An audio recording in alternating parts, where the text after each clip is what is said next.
the South Dakota State Jackrabbits migrated to Iowa City to face Kirk Ferentz's formidable foul in the form of the Iowa Hawkeyes. A ferocious field position battle ensued with the Hawkeyes performing precision punts, pinning South Dakota State in the shadows of their end zone seemingly every single possession. The Jackrabbits scratched their way to a 3-3 stalemate at halftime against the Hawkeyes' hard shell of a defense. In the second half, pinpoint punts precipitated the perpetual poor field position for the Jackrabbits. The impressive and illustrious Iowa defense spelled inescapable doom for the jumbled Jackrabbits offense. Iowa opened the second half scoring by stupendous safety, stretching their slim scoreboard superiority to 5-3 over the shaky South Dakota State squad. The illuminated Iowa defense repeated the stunning safety shenanigans, shocking the stunned and subdued set of South Dakota State, and took a 7-3 lead late into the fourth quarter. The Hawkeyes squelched, smothered, and squashed the final do-or-die dalliances for the final 4 minutes of the fourth quarter. The aghast and appalled audience were awestruck by the acrimonious action they attended. Iowa 7, South Dakota State 3.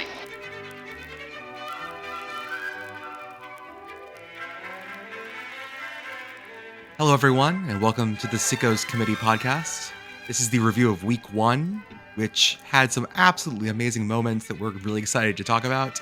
With me tonight are Commissioner Escalante, member in good standing Michael, and of course, I'm Jordan, the VP of graphic design and a bunch of other things as well. We want to let you guys know that tonight we are recording this on Sunday night during the Florida LSU game. We've watched the first half, so we know for sure now that LSU and Florida State are absolutely top 10 defenses.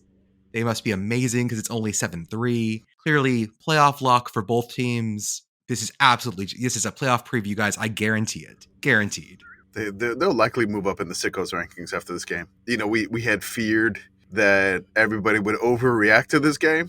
Like, hey, Florida State's back, LSU's back. That first half probably kind of calmed everybody down, so there may not be an overreaction. Just whoever loses this, just nothing but dread and despair for the rest of the season. Brian Kelly's really got that LSU offense clicking, and I just don't know what gear he's got it in. Like it's clicking like my old Honda used to, where I tried to turn it over and it just would click, click, click, click, click, and nothing would happen. We are very happy to say that LSU chose to start our Detmer darling and Arizona State transfer Jaden Daniels. He is one of our favorites. We're glad he's at LSU. We hope that things get better for him there. Well, gentlemen, Commissioner, we'll start with you. How did you feel about Week 1?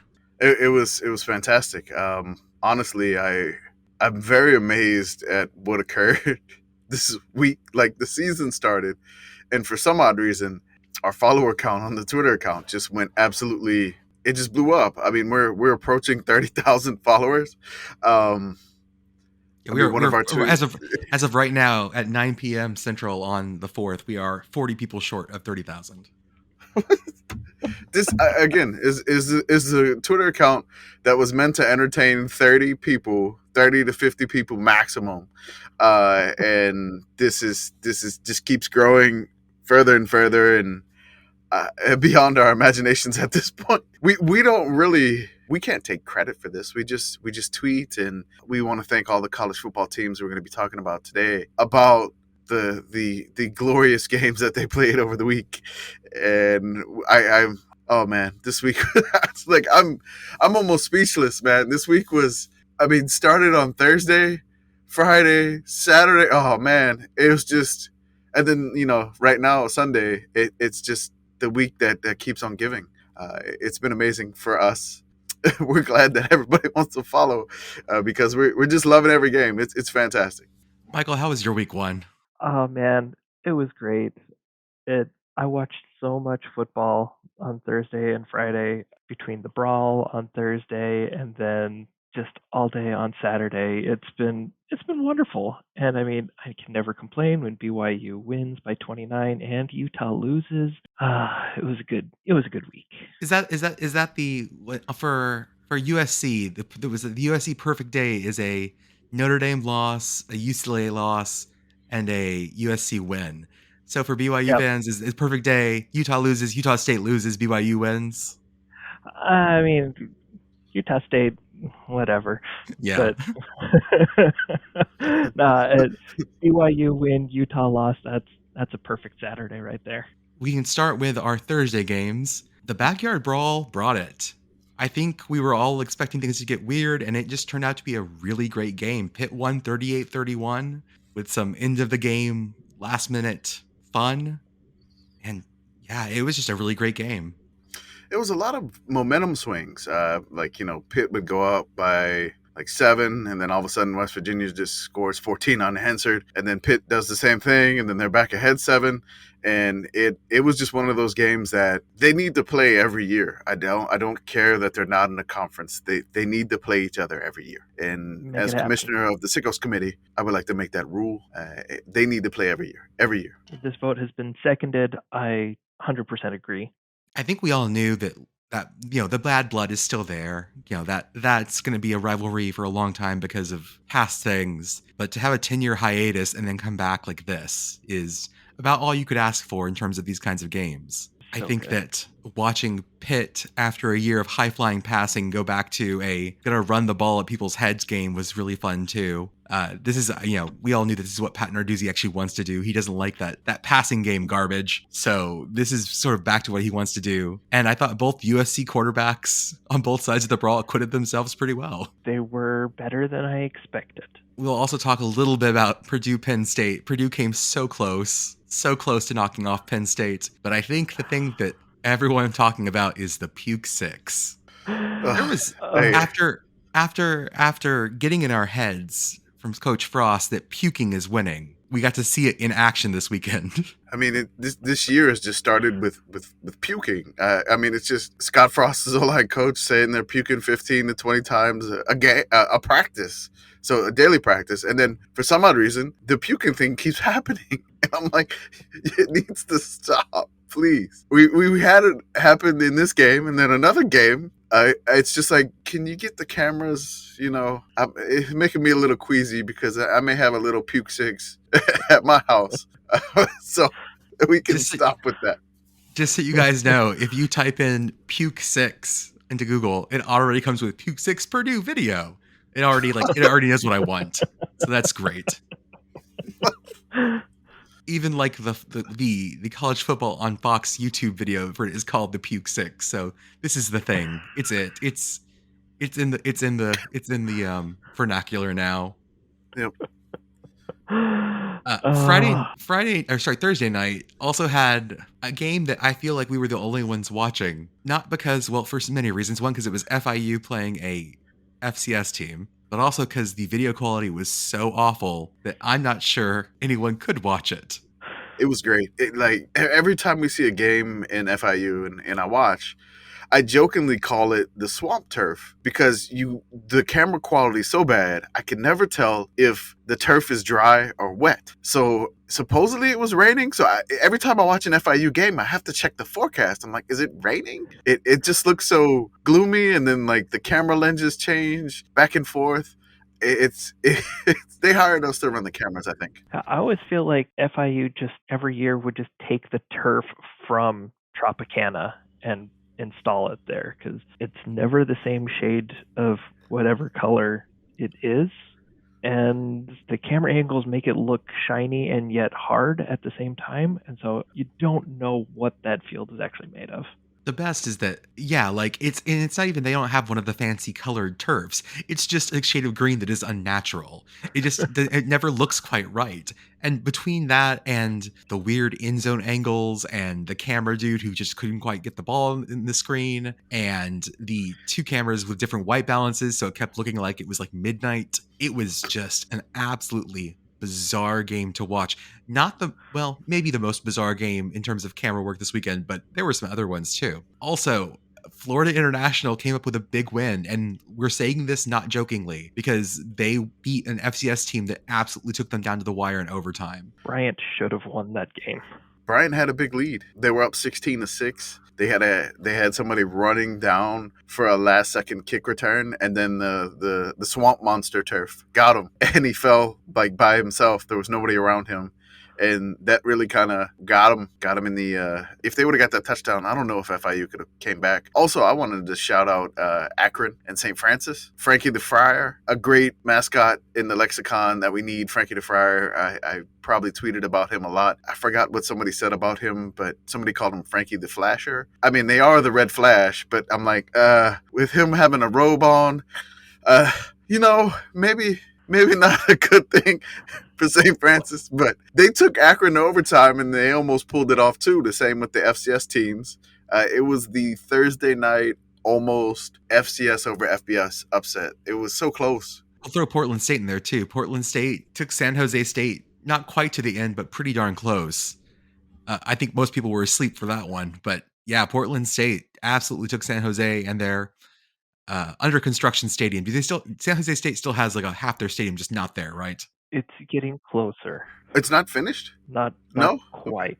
No, I think they're still missing an away stand or something. Well, we'll go to Friday, and Friday had what we thought was going to be the craziest and most fun game for the weekend. We were wrong, but that's fine. We sort of had tagged Old Dominion and Virginia Tech for a lot of reasons, and we had lots of teams going to their G5 counterparts in state this weekend to run close games, but Virginia Tech got by the Old Dominion Monarchs again.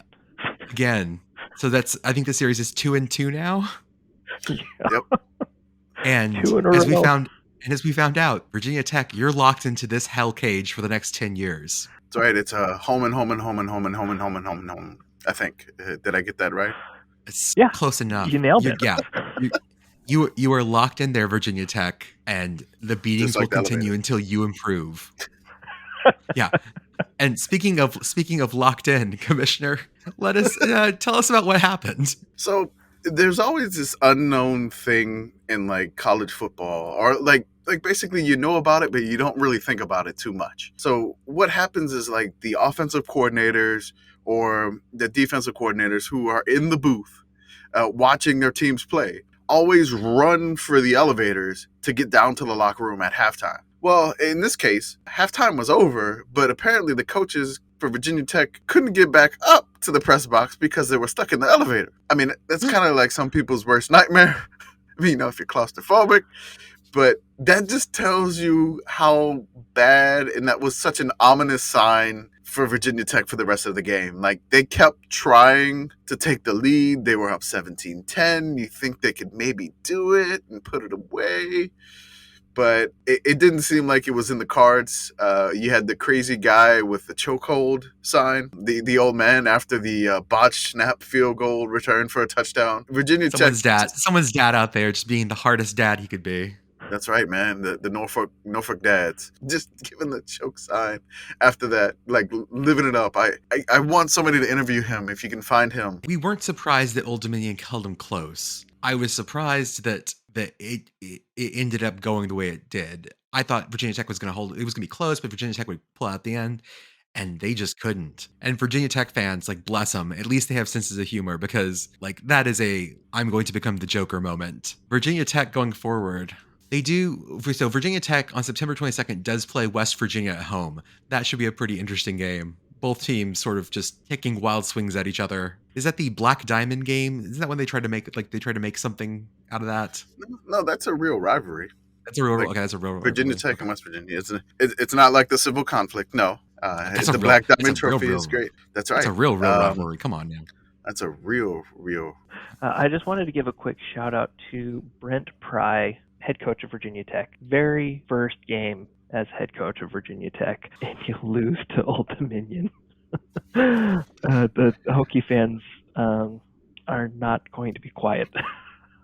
Nick Saban lost in his first year to ULM, and look where he is now. So Hokies, what we're saying, national championships here on out. You're good, guys. That's right. That's the way it's going to work. On Friday, we also did have our first FCS win, and it wasn't a close one. Charlotte got absolutely nuked by both William and Mary. I mean, they were playing two people. That's not fair to Charlotte. It's really everybody not. Makes that joke. Yeah, everybody's going to make that joke. Yeah. I'm pretty sure Charlotte, William, and Mary released a Christmas album in the 70s. That sounds good. Yeah. You know, Peter, Paul, and Mary, and then this is Charlotte, William, and Mary.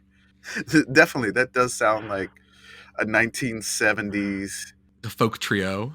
Yeah. folk trio, maybe like the Lumineers of their time. Oh yeah, yeah. And now they tour. They tour every once in a while just to keep it going. They just have fun. They have fun with it. Hey, I'm William, and my wife is Mary, and we saw you over there at the other side of the bar.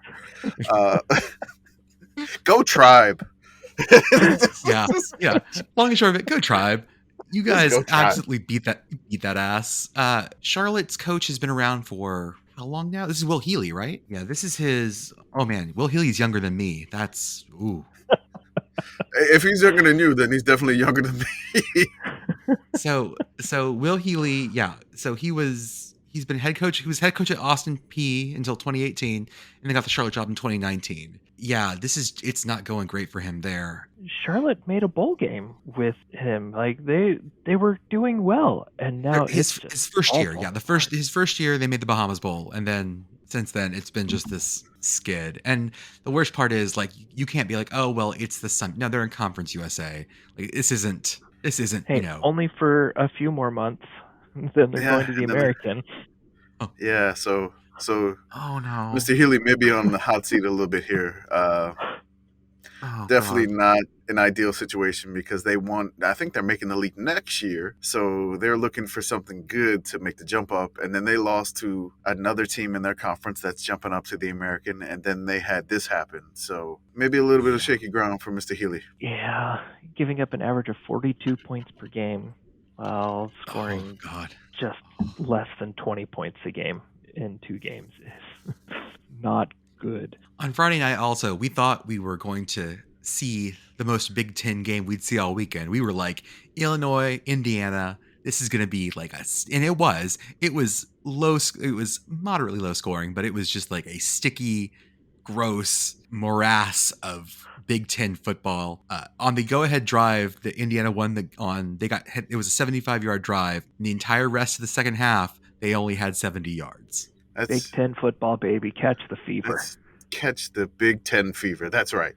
It's just ridiculous. This game there was a questionable call for Illinois. They probably could have had another touchdown and they could have salted it away. But, little did we know the Big Ten refs were like, no, let's keep Indiana in the game. Illinois couldn't put them away. And then classic Indiana come from behind victories. They do this all the wait, no, that doesn't happen. No, not never at all. Wait, what?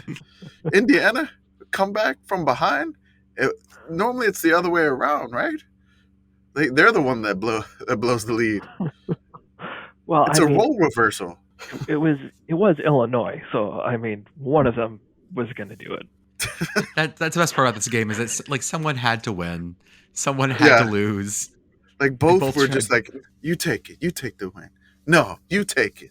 And then, Indiana at the end was like, oh, okay, let me hurry up and finish my homework before it's due.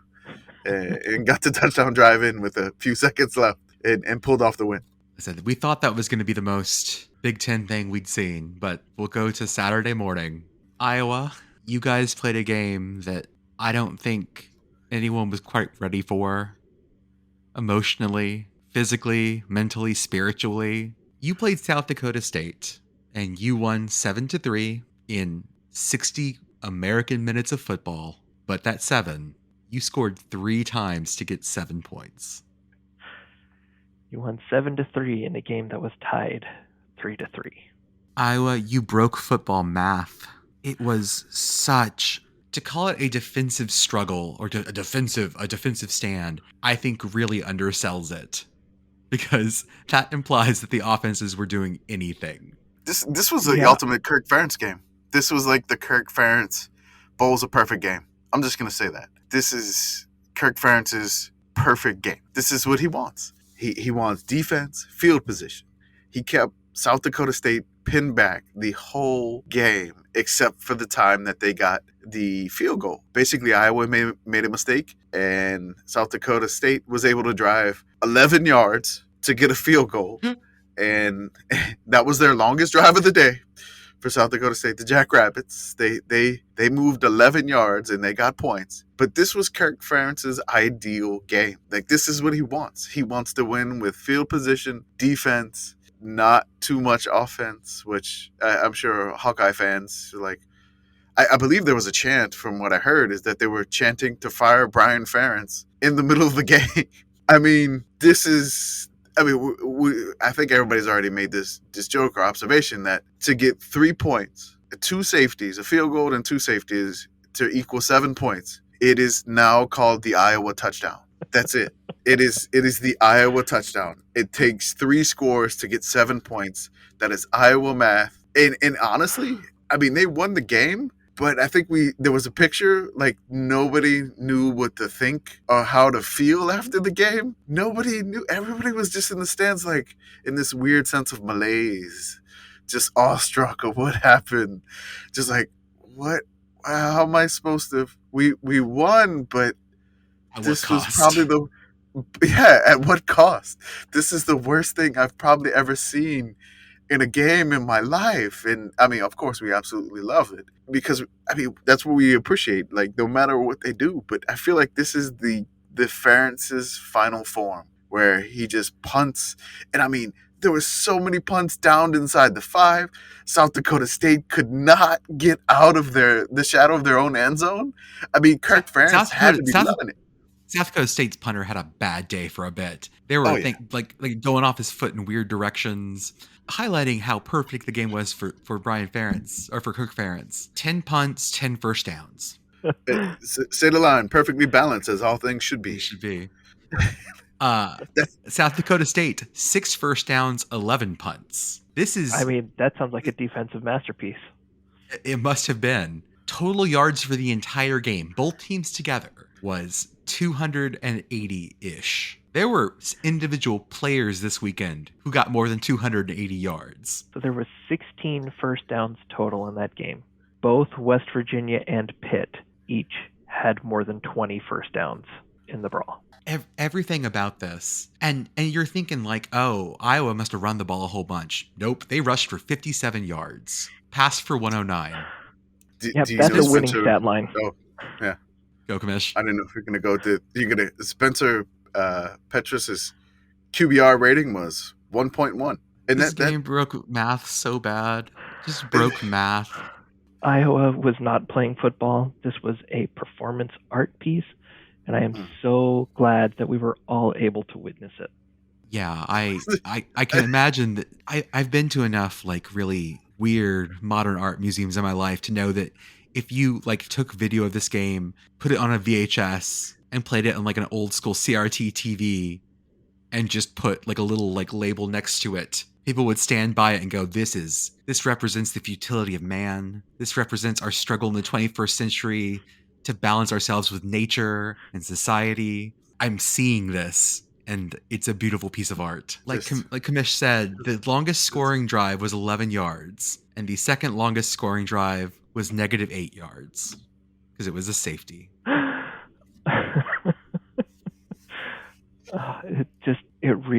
It really was just, it was too beautiful for our eyes to actually witness what was actually happening.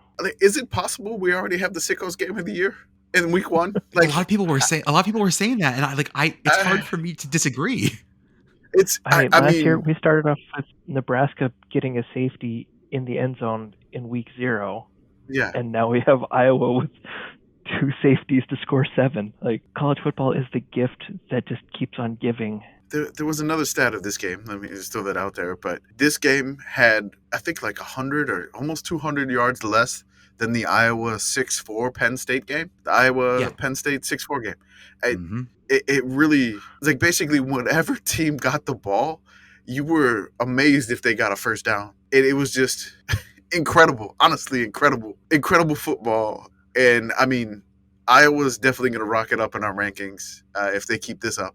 And they play Iowa State next week, which always ends in some crazy, dumb fashion. Should be fun. Iowa's going to score 400 next week. Just like mark my words. They're going to score like 70. See, I was going to say it's somehow going to end up 17-13 with 1 touchdown in the entire game. And at the exact same time as that game was going on, North Carolina played Appalachian State and Boone. they combined for about 1,200 yards. North Carolina went for 567. App State went for 649. North Carolina had 30 first downs. App State had 38. App State scored 40 points in the fourth quarter. This is the And same lost. sport. This is the same sport. This is the same sport. North Carolina almost screwed their whole thing up because they returned an onside kick for a touchdown, and that almost made them lose the game. Now, every single coach who's ever yelled, "Just go down, just go down." Now you know why, because they almost lost. Apparently, the coaches had either signs or were screaming to "Neil, get down!" North Carolina guys just didn't hear it. They're like, "Touchdown, baby, we're going!" And they almost lost the game because of it. Each team averaged 8 yards per play, almost a first down per play in that game, versus about 2 yards per play. About 2 yards per play. The ultimate compare and contrast game. And they were both going on at the same time. The whiplash. You could not, I mean, you just can't imagine, one game going this incredibly insane, and then the other game's the complete opposite direction, where, you're lucky to get a first down, the other one's, you're lucky to get a defensive stop. And they're going on at the same time on competing networks. It is just, whoever invented picture-in-picture is, I can't imagine if you had both of these up on your screen, or had them up on two screens, what you could have been feeling at the moment watching this crazy pinball game that's just video game numbers, touchdown after touchdown after touchdown, compared to the other one going on at the same time, that you're amazed and you're on every yard. Oh my God, somebody got a first down. I was on my drive. I was listening to the Varsity app, listening to their Blitz, their their red zone version thing, and Steve Hartzell from Hannah the Dirt podcast hosts it. And he kept saying, "My producer says we need to go back to Iowa, South Dakota State. I don't know why, but I guess we're going there." And they kept cutting back, and he was trying to be positive about it, but clearly Hartzell was just "This is why are we even covering this, guys? Let's go," because North Carolina State was going on at the same time, North Carolina was going on at the same time, and they kept cutting back to the Iowa game, and he just was "My producers have to go there, so we're going to go there." Okay, by my count, just real quick, by my count, there were 7 plays in the Iowa South Dakota State game that went longer than 8 yards, compared to that App State North Carolina, where both teams averaged 8 yards per play. Jesus. App State came so close and just couldn't finish it. Same thing over in Greensboro. East Carolina took North Carolina State down to the wire, had some college kicker weirdness, but both those teams did so well. And we love seeing the bigger in-state team go over to their G5 counterpart stadiums. We need more of this, for sure. Yeah, Greenville was on. They almost won it twice. And they failed twice. They did what NC State did. It feel like that it was a changing places moment where, normally NC State misses the crushing field goal to win the game, but unfortunately this time it was East Carolina. And so I guess maybe, since, they played at East Carolina Stadium, that avoided the heartbreak that would have happened if they were in Carter Finley Stadium where NC State plays. So maybe they avoided it that way. They avoided the House of Horrors by going to play at somebody else's stadium to make it their own House of Horrors. That's the way it needs to work. If North Carolina State never played a home game, they'd be Alabama. Some other stuff that happened on Saturday. Oregon, you had a really bad day. Yeah. You went to Atlanta for a neutral site game, quote unquote. Bo Nix had some Vietnam level flashbacks. You could tell that when things started getting rough, he was back in that headspace, and Oregon just got run over by Georgia. Georgia looks really good. That's all I got to say about that one. Bo Nix punted. So Bo Nix had a 33-yard punt. That was probably the biggest highlight of the day I've taken out of the Oregon game. Bo Nix had a punt. Yeah, Georgia might be good at this football thing. Just saying. Yeah, I mean, bold statement, but I feel like we can back that up. Yeah, for sure. A game that we all thought was going to be great and ended up being great. UTSA and Houston in the Alamo Dome. UTSA coming off a really good season. Houston being Houston. Went to 3 OTs. Houston won it. Dana looked like the happiest man alive with his mullet. I can't even say anything about that game. It was just a great game, and we were happy that it was there. And I think that the best part about it is that I forget who posted this, but that like all these talking heads were talking about things like, oh, playoff expansion, blah blah blah blah blah. Man, did you see a game where Houston and UTSA absolutely just like went on fire? I don't care about who cares about the the 12 teams in the playoffs. Like whatever. This is fun. This is a great game, a legitimately amazing game. I mean, UTSA had that one too, and then Houston just goes on that run in the fourth quarter. Then UTSA has to kick the field goal to send it to OT, and oh man, I was so rooting for UTSA after Dana said that they pumped fake noise into the Alamo Dome, and oh man, I knew some UTSA fans who were real excited to yell at him about that. I mean, they showed it too. They kept making Houston take timeouts for like false starts, or they couldn't hear. So I mean, the rowdy Roadrunner fans, they went nuts, and they had every right to be. It was just kind of disappointing that they just couldn't hold on in the second half. Their offense wasn't going. They had one big play, but really couldn't sustain any drives. And then defense probably just gassed at the end. And they still almost pulled it off. I can't believe they drove 55 yards in 23 seconds to kick a field goal. That was fantastic to send it in OT. So, I mean, I still think UTSA is going to have a fantastic season. But the Meeps fell short a little bit. It was little bitter taste, but it's not a conference game. So they still, I think they could probably win Conference USA handily if they can play like that every game. I think so too.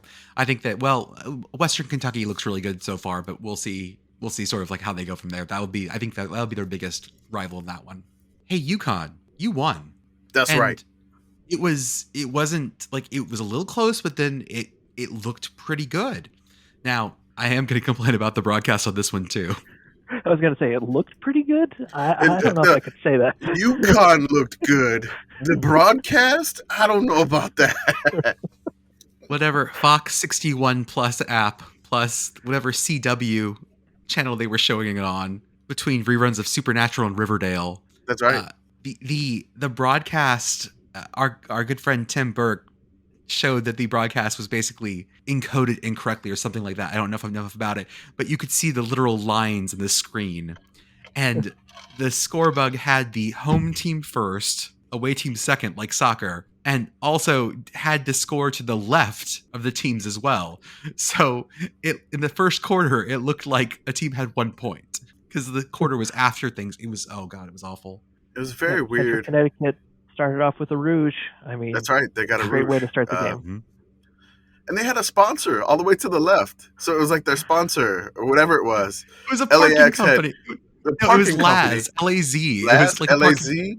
Yeah, it was a parking company that was parked in front of the score that looked like they had 0 points. And then everything was behind it. So we didn't know that we were going to go European style. I had no idea we were watching the Premier League with Hartford Athletic.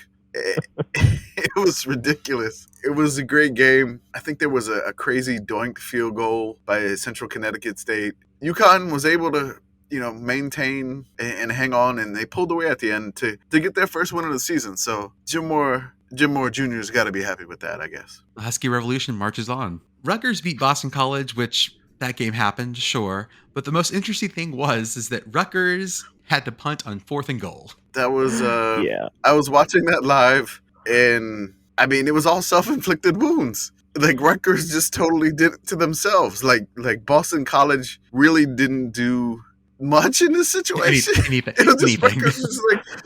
Rutgers just basically shot themselves in the foot. They had 5 penalties in 4 plays. They were on the 3, and they went back all the way to the 43.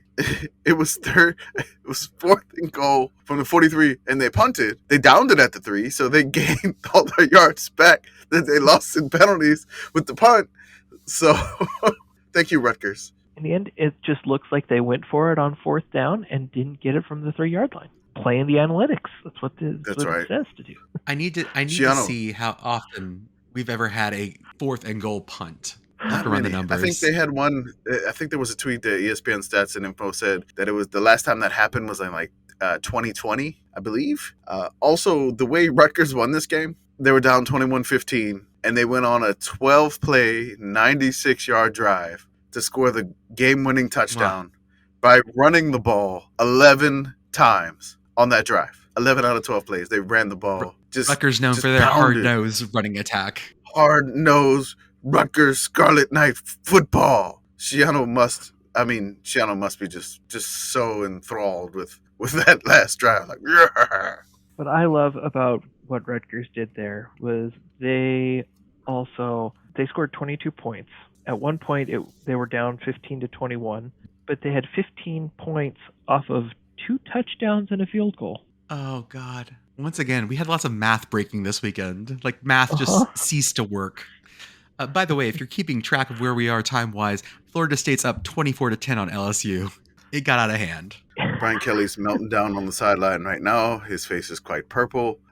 He's being clowned on the internet right now. Welcome to LSU. Go Tigers. The chairman and I met up in Austin and got to go to the ULM Texas game, which was a lot of fun. The best moment was after the first drive. I was standing next to the chairman. We were standing. Texas fans were good standers. I was impressed with that. And ULM goes back to punt. And the chairman goes, I don't like the way this looks. It looks like they're going to block it. They're going to come. I was like, it's the first punt of the game. It's whatever. They're not going to do that. He goes, no, this looks bad. Everyone looks nervous. This looks bad.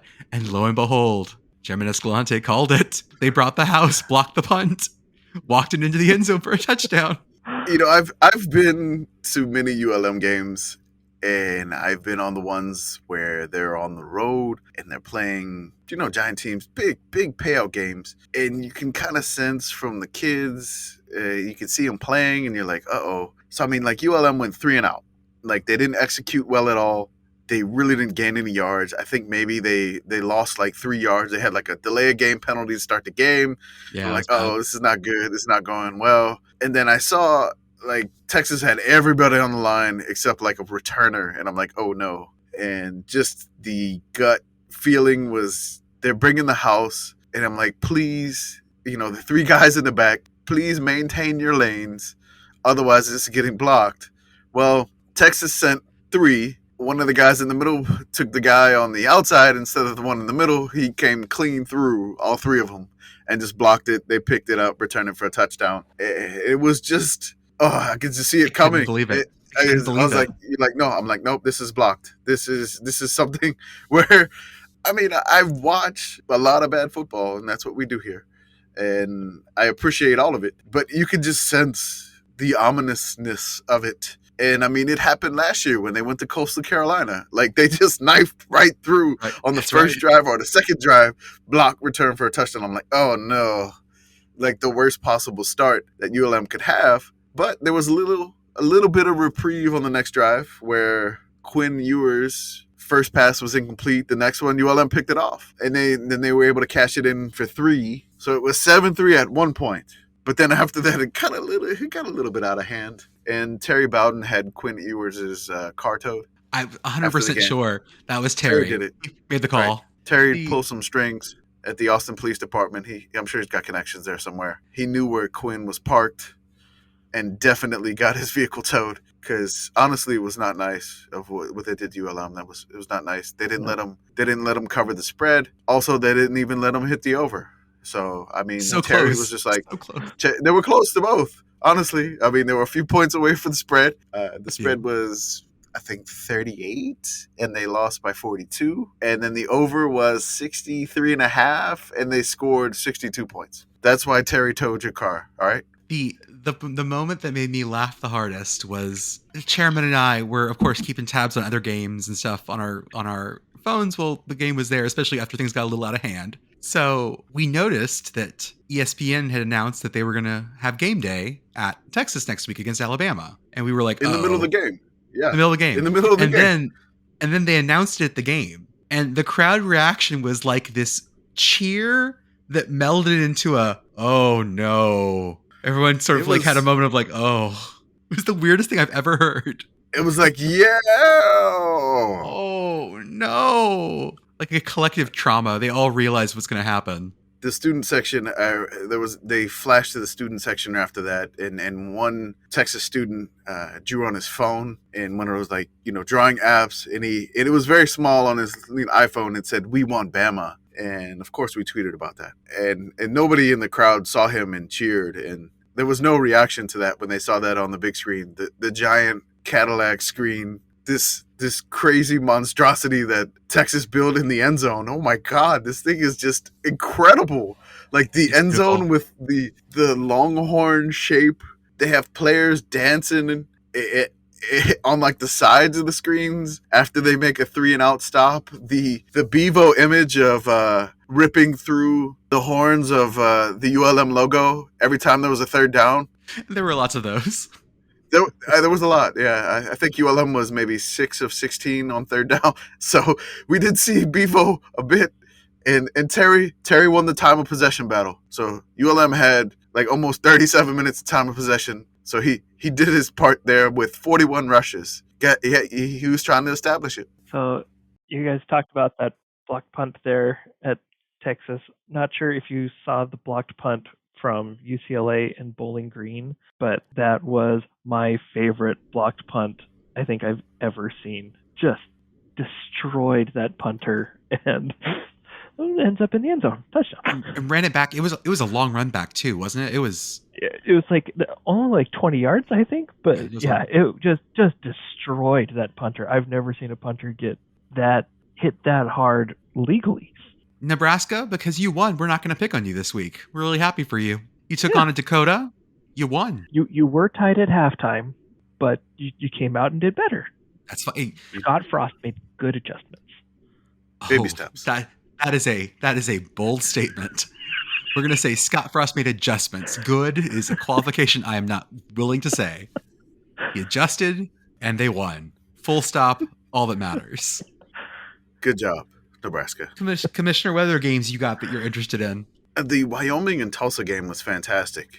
That one was just like a back and forth affair.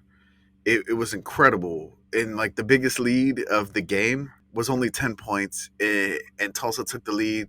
They were up 10 at the beginning of the fourth. Wyoming fought back, all the way back, tied it up. And then they did something that I don't think I've ever seen before. They set up for like a 44-yard field goal to win the game. And the kicker hit it off the top of the upright, like the absolute top of the upright. And the ball just like popped straight up. And then it went a little bit forward and fell short.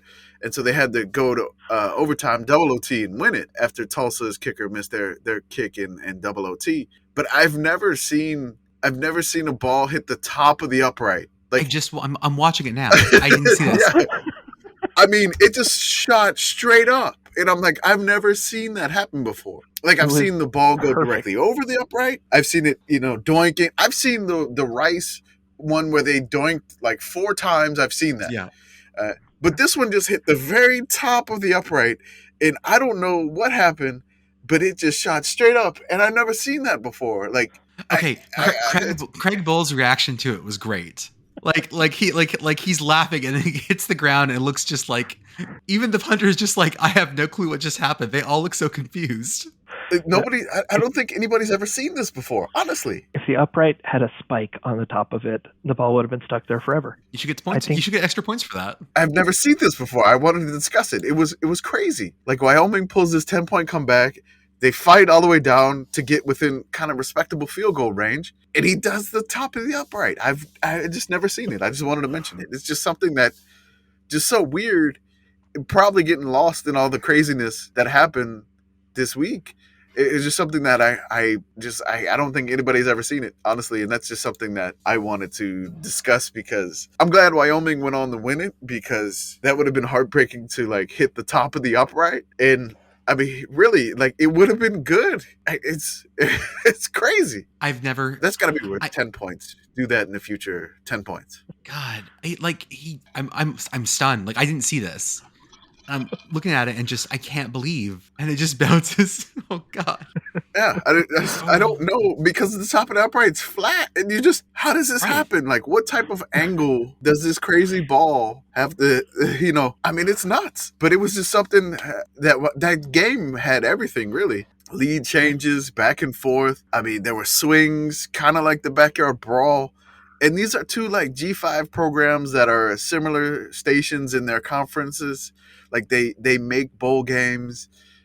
They're steady, good programs, and it was just a great game. Like these games when they play each other like that, I love when teams like Wyoming and Tulsa get together because they're almost like equals. And if they were like P5 teams, it would be like, game day worthy or Right. something of that nature if they were both ranked. But I love both of these programs, and just that game was just fantastic. Double OT, of course. Michael, any games you want to mention that you jumped out at you? Well, I did want to shout out our other FCS upset, Delaware, the Blue Hens, right. taking down Navy. It was a bad football game. I watched way too much of that football game than I should have. But it was.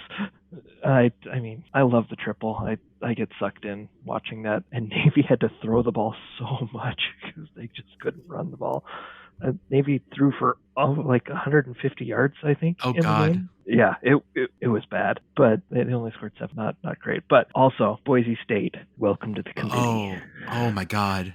I wasn't expecting that at all. They ran into the Beavers chainsaw. I totally missed that they'd had a first. We were sitting in the stands, and I told the commissioner, I was like, Oregon has a turnover chainsaw. He goes, oh yeah, they've had that for a while. I'll be honest, I haven't watched a lot of Oregon State football. It's kind of hard to watch sometimes because I don't get the Pac-12 network, and that's usually where they are.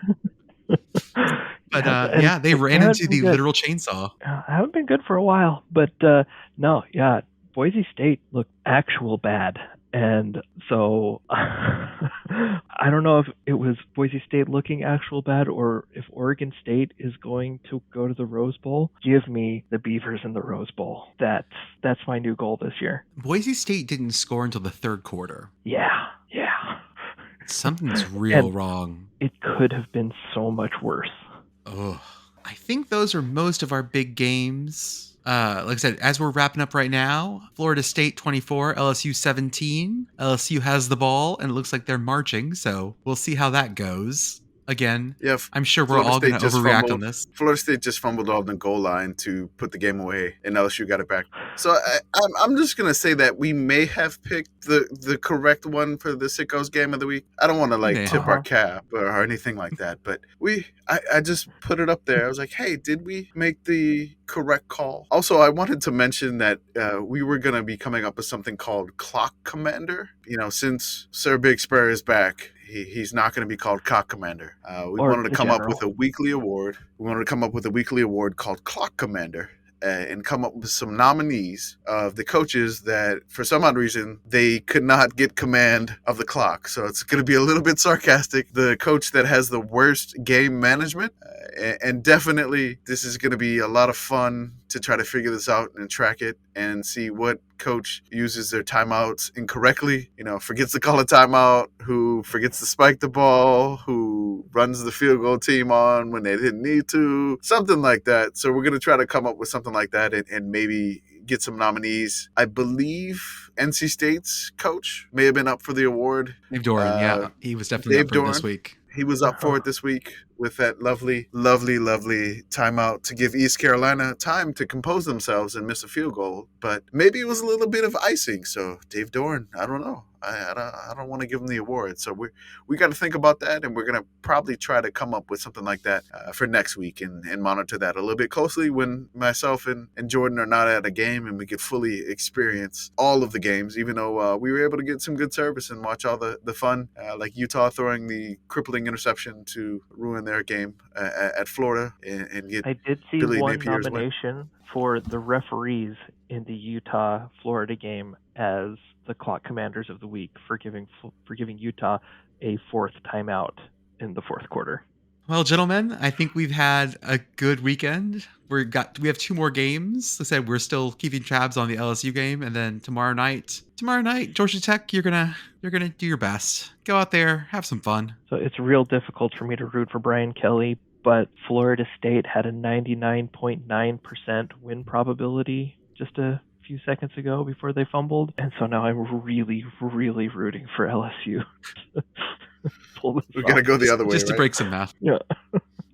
Definitely. So I want to wish everybody a happy yes, haha yes, and thank you for tuning in. And we will be back later on this week to preview week 2. Everyone have a good week, and we'll see you then.